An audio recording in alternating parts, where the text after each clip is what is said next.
Hello, everyone, and welcome to week 5. This week, we are going to look back at the abbreviated Caesar's case study. Now, you might say to yourself, are there two cases? No, it's two cases that are really the same case, but I want you to concentrate on one aspect of the case when we look here. So, as you remember from the big case, they're trying to combine hotel data and generally overall increase the hospitality and the customer service so that people stay at the casino where they spend money.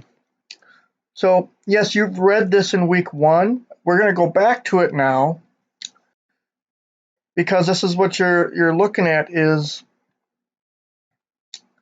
how do we improve the operations at the casino with that customer service, right? So last week in week 4, you were introduced to the iPad technology where the waiters and waitresses are using iPads to record drink orders. One reason for that is to collect data on customers, but the other reason is to increase the speed, right? And this idea of these iPads, I actually experienced this. Well, I usually go to Las Vegas every 2 years. And I usually stay at the same casino right in the center of the strip. That way I can walk to the left or the right and be just right in a central location. Well, one of the bars, I noticed that the waiters and waitresses were bringing iPads back and forth.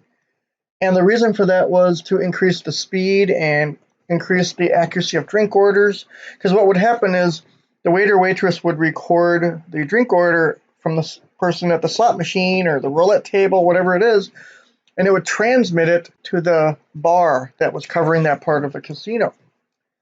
I noticed my drinks were a lot faster than at other casinos, right? And that's because of that technology. I even asked the bartender there about it. I was a little worried that explaining to him that I'm a data scientist and I study data all the time might get me thrown out of the casino. So I didn't really mention that, but I learned a lot from that conversation. So what you're dealing with here is real. iPads are being used at casinos to increase drink order speed and accuracy, as well as collect data on you and make supply chain decisions too. So your job this week is to take what you looked at in week 4. You had to pick 3 employees from the list and comment on them and apply that change management article response questions, right? Like, how do you feel about the waiter that, you know, doesn't really care about his job? How do you feel about the bartender who isn't really applying all of his skills, yet at the same time he enjoys his job? How do you feel about the IT person who sees his job as a pathway to get a better job? How does that all fall within that change management article? That was week 4. And now what I want you to do, it's nice to recognize things like, oh, they're missing skills, or it'd be really important that they have a vision and understanding of the project, otherwise they won't do it or care about it or be that good at it. Right, that was week 4. Now what I want you to do is I want you to pretend, role play, that you're talking to 3 of those people. They could be the same people you chose in week 4. What questions would you ask them about their job? Let's say that they're impacted by these iPads, right? What questions would you ask them regarding that change management article? If you said, well, this person, they need a real vision. Okay, great. What questions would you ask them to better understand what kind of vision they're looking for?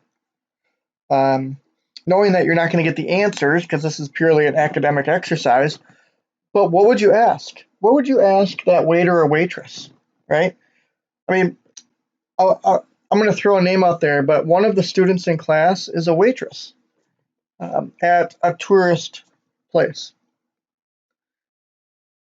What questions would you ask a waiter or waitress at a tourist place?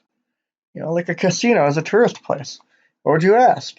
So think about those things and come up with 15 to 20 questions. across those people. Now, if you're finding it difficult, you can go ahead and pick more than 3 people. Okay, so but what I want you to think about is, okay, if you're really worried that this person doesn't have the skills or the vision or confidence, etc., what would you ask them that could help you give them that vision? What would you ask them to help them learn those skills? I'll just throw one out there. Hey, Betty, how comfortable are you with Microsoft Excel? That could be one of your 15 or 20 questions right there. It's as simple as that, folks.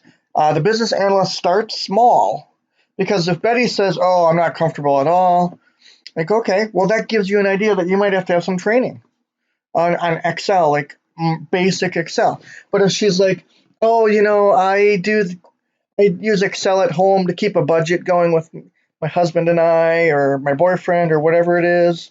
Yeah, we use it all the time. Okay, well, that might be good for data entry. So then you might have a follow-up question. Oh, have you ever created any charts or graphs when you do that work? Blah, blah, blah. So that starts to give you a picture of how deep their Excel learning is, or what they know about Excel. Because if they don't know about Excel and they're worried about technology, good luck teaching them Power BI or Tableau or anything in the cloud that's plug and play. It might not be as easy for them. Think about your parents or your grandparents or other people, aunts and uncles. There must be a varying skill set on computer technology. Like my mom, now granted my mom's almost 80, but she was a telephone operator. So she was around computers. The only thing she does on the computers that she has is she plays Facebook games. She doesn't really understand how to do the emailing. Facebook, she says she really hones in on the games. So, now granted she's almost 80, but there are still people out there that, don't take for granted because we all live in technology and we're in a BI major and we're, around this all the time, that your employees know about it. Like, how many of your salespeople, if you give them a spreadsheet, would know how to sort properly, right? One of the number one errors created in spreadsheets is improper sorting.